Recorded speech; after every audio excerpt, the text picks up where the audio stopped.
welcome to another informative episode of TT Online Community Voices. It is brought to you with the kind compliments of the Ministry of Sport and Community Development. And today, we are going to bring that information directly into your homes, because usually we would come to the various communities and give you all some info. But because of the pandemic, as you can see, my guests are wearing their masks because we are being safe. We are making sure we protect each other. We're going to bring that information to your screen. Today, we are talking about foster care, and we're going to touch a little bit in terms of the children's homes as we encourage more and more people to become foster parents. Now, these ladies have fancy names, eh? They have fancy names, so let me make sure I get them right. To my right, I have Miss Anjali Tawari Defarge. I got that right, yes. Anjali? All right, and she's the team lead of the foster care unit. And to my left, I have Miss Chandrakala. I got that right, Chandrakala? Excellent. Chandrakala Suknanan. And Chandrakala is the licensing and monitoring manager acting, right? So welcome on set. Thanks very much. Welcome to the show. So today we're going to dive, first of all, into foster care. Yes. So, Anjali, let me ask, what is foster care? So I'm glad we start with that, because what I usually say is foster care is not adoption. It's not adoption, Yes. so it's different. Yes. In Trinidad and Tobago, people mix them up all the time. So foster care is a temporary care option for children. Adoption is permanent. So I always start off by letting people know the difference, because people don't know about foster care in Trinidad. When children have to be removed from their homes on a temporary basis, so we're still figuring out, do they have family members who can look after them? We place them in a foster home, a safe family environment, while we continue to do work in the background to find out, can we place them back with their families? Is there a neighbor who's interested in caring for them? Is there a safe relative who's able to look after them? So it's a temporary care arrangement versus adoption, which is permanent. So when a child is placed with an adoptive parent, the rights of their birth parents are severed. They can no longer be returned. That's a permanent care arrangement. So it's very different from So foster in care. a foster care arrangement, versus the adoption, does the child carry the surname of the foster care parents? No, so when a child is adopted, they do take on the surname of their adoptive parents, but in foster care, the birth parents still have a relationship with their children, they still have rights to their children, but it's just that their children are being cared in a different environment while we look at the maybe risks, the reasons why the children were removed, try to mitigate all of those circumstances before returning those children. So then how would a situation arise where the child still has their birth parents, but now the child is in foster care? What case or what scenario would present itself for a child to be up for foster care? So let me give an example. I mean, there are many reasons why a child can come into foster care. One of them being there's an allegation of abuse. So if it is that we have to remove that child, we place them into foster care while our team continues with our investigations. But in the meantime, that child can still have a relationship with the non-perpetrating parent. We still arrange for visits to take place, phone calls to take place, so that child still feels that their needs are being met. They can still go to school, they still go to the doctor, still have their needs met, but still have that relationship with their family while we are finding out what's going on, doing the digging in the background. And that's how that sort of symbiotic relationship goes on. So this is foster care, adoption, and now, Chandrakala, in terms of homes, children homes, what's the difference with this now? Now, a children's home is a group environment, so a person or an agency can apply for a license to operate a children's home, and they would have a building. It's likely persons might operate between 12 to even up to 40 children, and that institution would have staff to look after children. The difference with a foster parent is that the child is placed in the family environment within that family. So children's homes offer very good service. They have been providing for the care of children as described by Ms. Tiwari, who have to be received into care, but they also provide that short-term placement. The ultimate goal of the Children's Authority is for children to be reintegrated with the families where possible, where mommy and daddy are able to put things in place so they really can provide for the needs of their child. Right. The children's home and the foster parents, they work in tandem to provide that safe space in the interim until that can happen. Ah, okay. So, and both of you all are representatives of the Children's Authority. Yes. And in terms of the Children's Authority and your roles there, would you say you encourage more of the foster care versus putting the children into the homes? They both provide so well for children. Children need a safe space. Many of the children who are coming to our attention are coming from situations of trauma. They need those persons that they can go to, these positive role models, and they get that with the staff of the children's homes. We have 700 children in children's homes 700 in children, Trinidad yeah. and Tobago right now, and the need is great. The cases, the reports are coming to the authority at this time for more children who might be in imminent danger and might need that temporary stay. And so we want to encourage persons to also provide that supporting sector of the foster parenting. Because the same support that a staff member, a caregiver in a children's home, that one-on-one engagement that they're able to provide to that child, to demonstrate to them all of the positives of life that may be new to them. A foster parent is well equipped to provide that in the family home setting.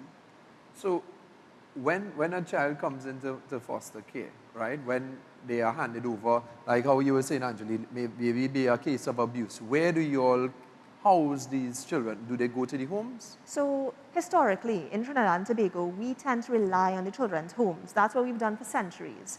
But actually, since 1995, foster care started as a very small pilot project. And when the Children's Authority took over from National Family Services in 2015, we've now formalized that foster care arrangement. Because as Chandrakala says, whilst the homes have done a very adequate job with regards to assisting those children in need, we are trying to move now more to family environments. Children prosper in family environments, but the problem is, as Chandrakala says, there's 700 children in the 38 children's homes across Trinidad and Tobago.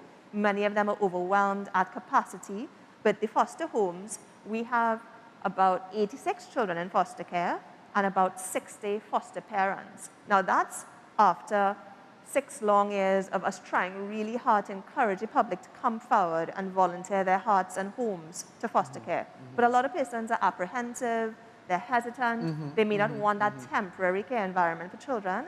So that's why programs like this are so good, to encourage persons to consider that even for a short while, you can make a difference in a child's life. Opening up your home can help them return to their homes. When you say a short while, so what are the different types of foster care that you would have? So when I say short time, so whenever I say temporary, that tends to scare people off. But temporary can actually mean from as short as one night to several years, depending on the circumstances of the child. If we get a call at 10 o'clock in the night to say we found a child abandoned on the side of the road, we need somewhere to put them ASAP. And we're able to look at our list of foster parents, see who signed up for emergency foster care, so they are ready, willing, and able to get that phone call at 10 o'clock in the night, and they're able to take this foster child in, provide them with a warm meal, a bed to sleep on at night, and that gives us some time to look for their family, to find out where did this child come from? Why were they wandering the side of the road midnight, So those sort of emergency setups can be from 1 night to 2 weeks. Then we have setups for 6 months, which is medium-term foster care, and then long-term care, which can be up until the child is 18, depending on the circumstances, if the parents aren't able to meet the needs, but they still have that relationship with the child. And then, of course, in our investigations, we can determine if that child can be referred to adoption. So it means that we've exhausted all of that possibility of whether the child can be returned to their homes, and we've said, no, this really isn't working out, parents aren't interested, we can refer this child to adoption and look at permanency for this child. Oh, so you could move from, if you want this child and you realize that the parents not interested, you can move from being a foster parent to adopting? No, I'm glad you asked that, because right now in Trinidad, it's not a seamless process. We don't want persons to use foster care as a shortcut into adoption. Foster care is temporary, adoption is permanent. We encourage persons, if you are interested in both, you can apply for both. They're both separate processes. But we don't want persons to assume that if you have this child, I can eventually adopt them, because we are, as the authority, one of our goals is to, as Chandrakala said, reintegrate where appropriate, possible, and in the best interest of the child. If a child can be returned to their family, we want to do that. I believe a child has a right to their family, and a family has a right to their child. We wouldn't keep a child away from their family unnecessarily. So we don't want foster parents to think that if I hope and pray long enough, I will get this child eventually. It's not a shortcut into adoption. This is really a wait and see. Let's see how much we can help these families. And if we can't, maybe it's something that can be considered in the future. So then if a child, let's say I sign up for emergency foster care, and it's supposed to be a short-term thing, right? Yeah. Where you pick up a child, you found a child at the side of the road and they don't know where they are Yeah. going, who are the parents until you find that. But I signed up for emergency, so I think it would have been a short period of time, but you can't find the child's Yeah. parents. Does that translate from emergency into medium term and long term? It can. It all depends on the circumstances. And if that foster parent who signed up for emergency foster care can't continue with longer term, that's okay. We will then look at our register to see where we can move that child. Whilst we want to limit the amount of moves we had of a child do, if we have to, at the end of the day, we tried within the short period, but if we have to extend, we can. But is it a case where, with the homes now, where if you have children in foster care and you don't have foster parents, like somebody says, well, I can't do this anymore, I'm going to move to a place and it's too small for me to have these kids, I need to return them to foster care unit. Do you all put the kids back in the homes? How do you all operate? So our units do work cohesively in that way. We are always seeking the best interest of the child and a placement that is profiled to meet the category of care of that child. As you described, there may be some children who are aging up out of the category of care that a foster parent may have initially indicated that they would care for. And mom and dad still aren't in a place where they can properly care for the child. In that scenario, the examination would be if there are foster parents who can meet the needs of the child, that the child can be transferred into the care of those foster parents, or alternatively into a children's home that does meet the category of care. Okay. And when we're talking categories of foster care, is it a special needs, an older child, a younger, is it broken up like that? So you can, we always let persons know you can tell us the preference of the type of child you would like in your care. So if you would like babies or boys or girls or teenagers and even special needs children. So we do have a category of foster care, which is specialist foster care. Those persons who have that extra training or interest or experience in children with additional needs, be it educational, physical disabilities, behavioral problems, psychological issues, they can let us know, we can give them additional training, and then we know we can place those category of children with them.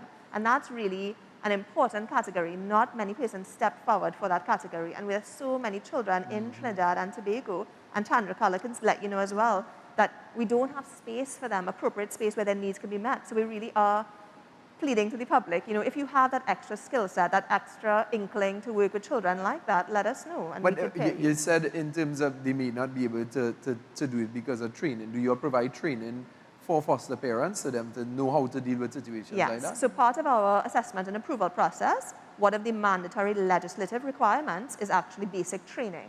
So we do provide foster parents. So the persons who apply to us can be persons who've never had children in their care, but they're really interested in caring for children. We try to get everybody up to scratch to the same standard. So at least we're talking about things like child protection, behavior management, meeting the basic medical needs of a child, child safety. So we do give them that basic training.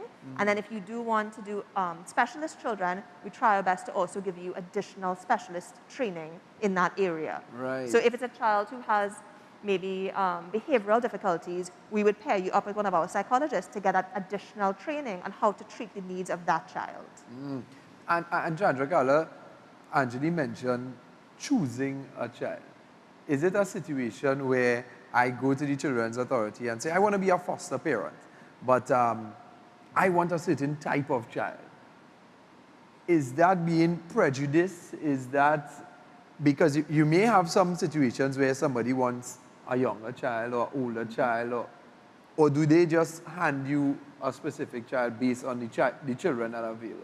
So with the foster parents and the foster care application process, and similarly even for the licensing process of a children's home, a person has to indicate the category of care, and that can be the age of the child, it can be the gender of the child. We do have children's homes that provide care for only boys or only girls in that example. And within the foster care process, the opportunity to also indicate in terms of your being able to meet the needs of a particular appearance of a child or the child's specific needs based on the type of trauma they may have experienced that caused them to be received into care. The parents, the foster parents, have the ability to indicate that through the process. Okay. And of course, the training is always there to augment where they feel they may want to expand their ability and their category of care, where they may have felt they did not have the skill set. Yeah. That training is an extremely powerful tool where you might think that you could only provide care for a very young child, but then you recognize that what, for instance, a teenager might need is the opportunity to be heard, to feel that they are part of the decision-making process in the family environment, to understand what their roles and even their responsibilities are in that scenario. The training can be an asset to allow a foster parent to know that they are able to meet those needs of a teenager. Because I'm thinking too, Anjali, where, all right, let's say you have two parents, two East Indian parents, and they have a certain faith. Let's say they have the Hindu faith, and they say, well, okay, I want to do the long-term foster care, but I would prefer to have a child who is also East Indian and who is of the Hindu faith, so that it would be easier for me to take them to the temple with us when we go in and that sort of thing. And on the flip side, if I'm an African family, but if they are afraid to say that because they don't want to come across, like, again, prejudice or racist or anything I like wouldn't say that. it as prejudice. I think each family has to know what works for them, because we want children to feel welcome. We want children to feel that they're part of that family. It doesn't necessarily mean that a child needs to be of the same race or religion. Each family can let us know if they have a preference, if it's easier for their setup, for their community, for their family to accept a child of a different race or not. But what we want to know is that family is going to make that child feel loved and welcome. So we have many foster parents who have multiple race of children in their care. Right. You know, and I love it. You know, to me that really represents, and the love you see those children give those foster parents, regardless of race, color, religion, is really beautiful. I love that. Yeah. I love But if it is that you do have a preference because it works easier for your family setup, that's okay as well. You let us know and we can match accordingly. Because I know some people too funny where they don't want to have to go out.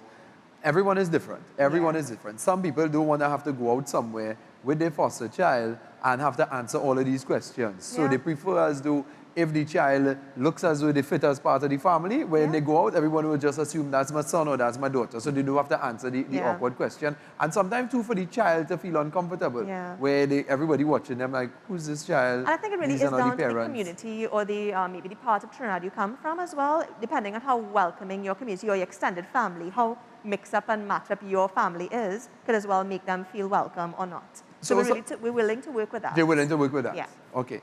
And if someone who's looking at us right now, they are interested in becoming a foster parent, what is the process to go through to become a foster parent? So I would encourage persons, first off, when you hear from us, give us a call. Have a chat with us. Find out if it really is what you think it is. Because the worst thing I would want is somebody to go through the whole process. We invest in you, you invest in us, and then ultimately you secretly want adoption. Because I would have said, go to adoption in the first place. You know, I want you to understand that this is a temporary thing. You're giving back to the child with hopes that they can eventually return to their family. And that's a big commitment. You are basically agreeing to say goodbye. You know, it's a very special type of person who signs up for foster care, but it's an important rule. So we encourage persons to call us, have a chat with us, and then we can send you our application package. Once you get the application package, fill in your form, you send us your medicals, police certificates of character for everybody over the age of 18 in your house. Then we start our assessment process. Now, this is legislatively mandated. We can't take any shortcuts. We come in to do a home assessment to make sure the home is safe. We do interviews with everybody in the household. We do background checks with a private investigator. We also do psychological tests, basic tests to make sure that you are the right caliber. You're saying what you are. We do reference checks. And finally, we do our training. So it is a thorough process, but understandably, we want to make sure that these homes are safe. We are adding you to our register of approved foster care providers. We need to make sure if we're removing a child from a space of danger, they're going into a safe home. And then once all of those things are completed with no red flags, we put you before our board, you get approved, and you're added to our list, and then we can match a child with you. And trust me, once you get approved, it's not very long before a child is placed in your care. we have a long, long list of children waiting to be placed Waiting in to the be care. placed in. Between Chandrakala's department and myself, there's so many kids who need to be placed, unfortunately. So if someone goes to a children's home, because I know, especially around Christmas time, people go and they give food and they give toys and they feel as though they're connected to a child in a home. Is it a possibility that they could put that child in foster care, take the child from the home and into their family home into foster care? They would have to be an approved foster parent, and the Children's Authority case managing that child would have had to examine the details of that case and determine that foster care placement really was in the best interest of the child before such a transfer can happen. If there is opportunity for that, we will move it forward because we really would want to give the child the opportunity for that family home setting. Now, does the child ever have a choice in all of these things? The voice of the child is the most resonating one out there. Everything we do is based on what is best for that child, and they're able to articulate and tell us what they need, what they're comfortable with. So much like the foster parent might have a category that they're considering, the child has a say as well about how That's they what are I'm thinking. liaising when a child is placed with a foster parent or even within a children's home. That feedback that we receive as we monitor both foster parents and children's homes is crucial to allow us to understand we really truly have placed this child in a place that is suitable for him or her. So if a foster parent comes and say, okay, I want this type of child, this is the age, this is the category of child I would like, and then you all have a child who is waiting for a parent like that, and in the first, I want to see like the process. Is it like a meeting? Do they sit and meet the parents? Does the child say, I want to go with them, I don't want to go with them? So if they're surprisingly, resisting, what happens? you don't really need to convince children to come into foster care. I mean, once you've put that in front of them, you will have a family home. You'll be have a room to yourself. You know, you'll be able to go to school. You know, it doesn't take much to sell moving to a family environment from, say, a children's home or you know, if they're in a space of danger. I think once our caseworkers speak to the child, explain what it is, explain what it's about, the children, like Chandrakala says, they do have a voice. They have a say. They express their concerns. And when a child is placed in foster care, so there wouldn't be a meeting so much before. When the child is placed, we orient them to the home, and we continue our monitoring throughout their stay in foster care. So they will always have a caseworker to speak to say if they're scared, if they're lonely, if they're missing their family, and let us know if their needs aren't being met. That's what I was coming to ask Chandrakala, in terms of you all do the monitoring on the homes, but how does monitoring of the foster care take place? Yeah, so a caseworker, as soon as you become approved and a child is placed in your care, a caseworker is assigned to you, a member of the foster care unit, and they will be monitoring the child as well as supporting the foster parent. We want the foster parents to know that they are being supported. Their hands are being held. You're not on your own doing this. You know, you will always have our help. We're there visiting, on the phone, texting. You know, all the foster parents have my number as well, so they can contact me. So they are supported throughout the process. And those of you at home thinking about being a foster parent after seeing this episode, but you're thinking, all right, I want to do it, but would I be able to afford it financially? Because maybe I'm struggling to make ends meet with me and my husband or me and my wife, that sort of thing. But I really want to have that love. And maybe they can't have kids on their own and they want to open up their house to somebody. Is there any financial assistance for somebody like that? Yeah, so we want persons to know that when a child is placed in foster care, a stipend is provided for the needs of the child. But we want persons to not come into foster care because of the stipend. The stipend is not a payment to you as a foster parent. It's actually to pay for the needs of the child: school, medical, food, clothing, those sorts of things. And that's where our monitoring takes place as well. We need to make sure that the money is being spent on the child and not you. So if we come to do our monitoring, we find the child looking dirty, malnourished, not going to school, books not being bought, we want to know what's going on with the stipend.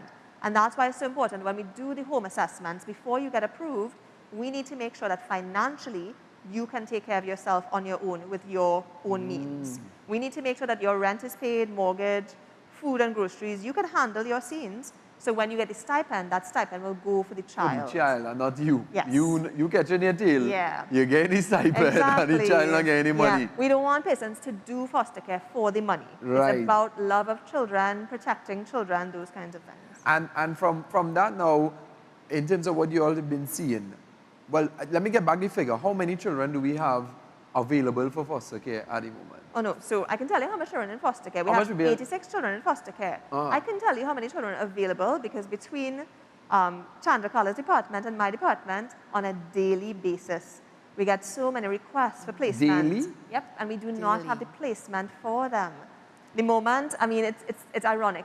The moment I have a new foster care approved, within weeks, we have a child available for them because there's so many children in need of placement in Trinidad and Tobago, and to me, that breaks my heart. There's so many loving persons with the ability and capacity in Trinidad, and that's why we want to get the word out there about what foster care is, letting them know that you can do this. You can open your hearts and homes to these children who need that heart and Yeah, home. so you're hearing it. If you're capable to do it, then by all means do it because you'll be helping a child. You'll be giving them that love that they need, that children need to grow, to be nourished not only physically, but mentally and emotionally as well. So we would encourage you all to go out there and become foster parents, apply to the Children's Authority to become a foster parent.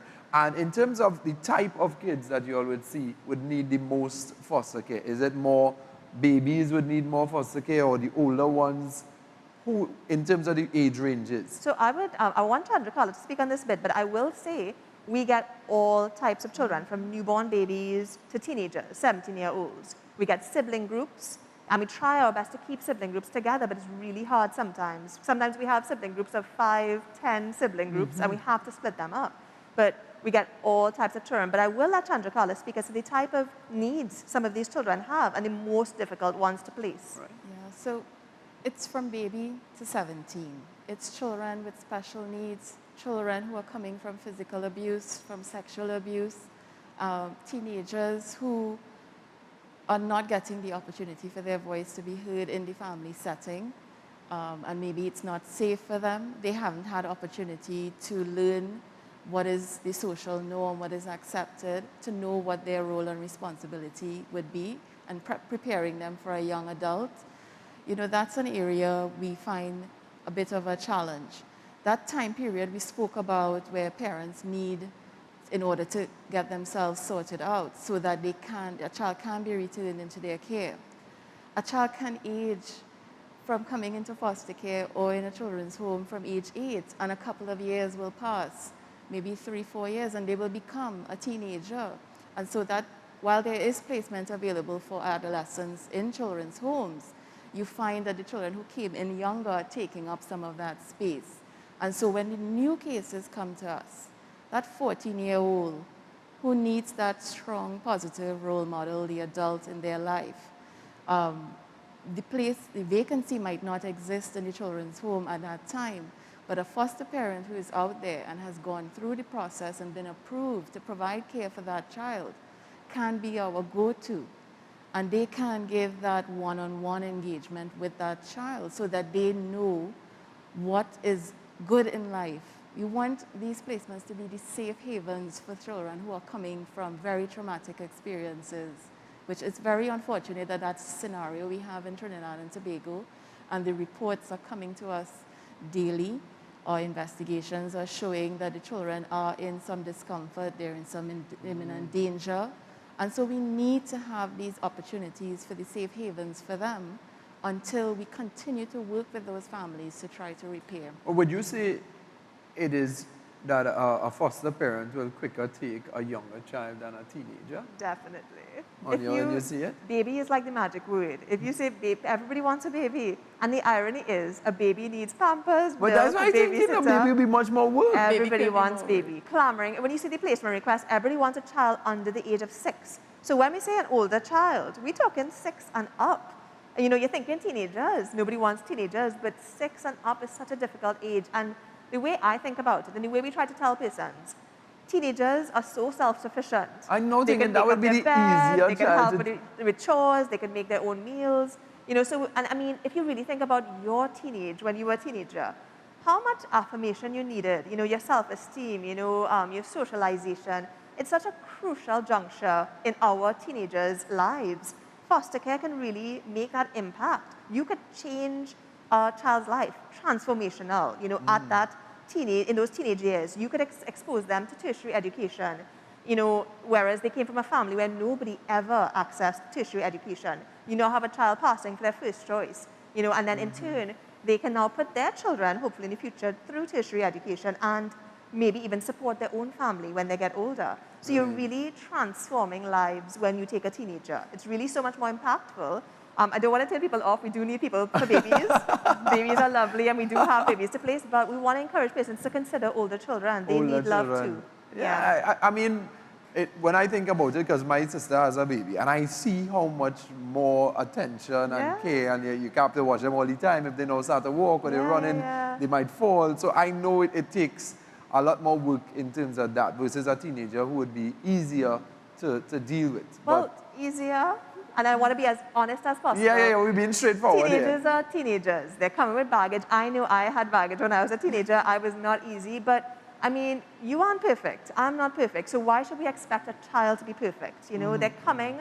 Children are defined by their stories, but that doesn't mean that's who they're going to be. You can change that for them. Just because they were abused doesn't mean they're going to be an abuser. You can show them the positive aspects to life.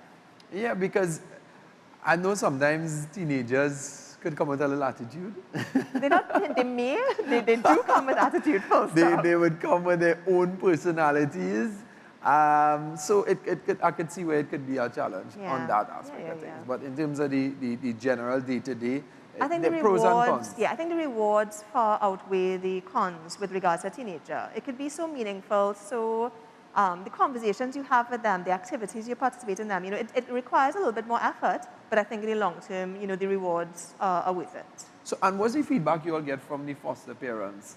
Do you all ask them, like, how was the experience, that sort of thing? What's the general feedback from a foster parent in terms of, is it a nice experience for them? Is it terrible? What is it like? What do they usually say? I would say for foster parents, for children's home staff, it's a learning curve. Each child is unique and different, and they present with their own needs.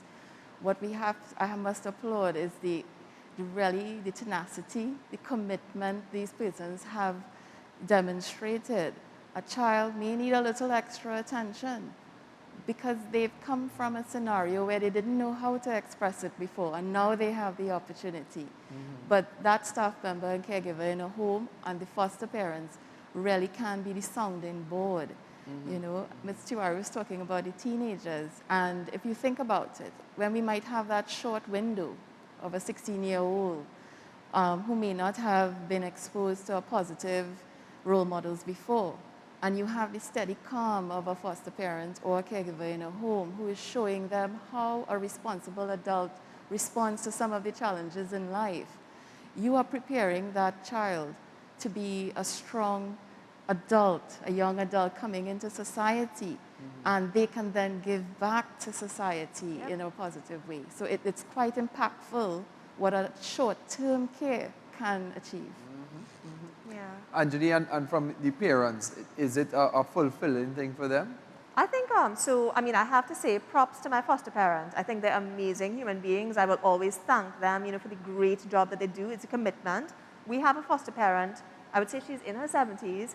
She's been doing this for a long time. She's had over 30 children come through her home. That's amazing if you think about it. It means you've given love to 30 children plus, and I really do feel as though there's going to be tough times, and they tell you. Trust me, they will tell you the tough times.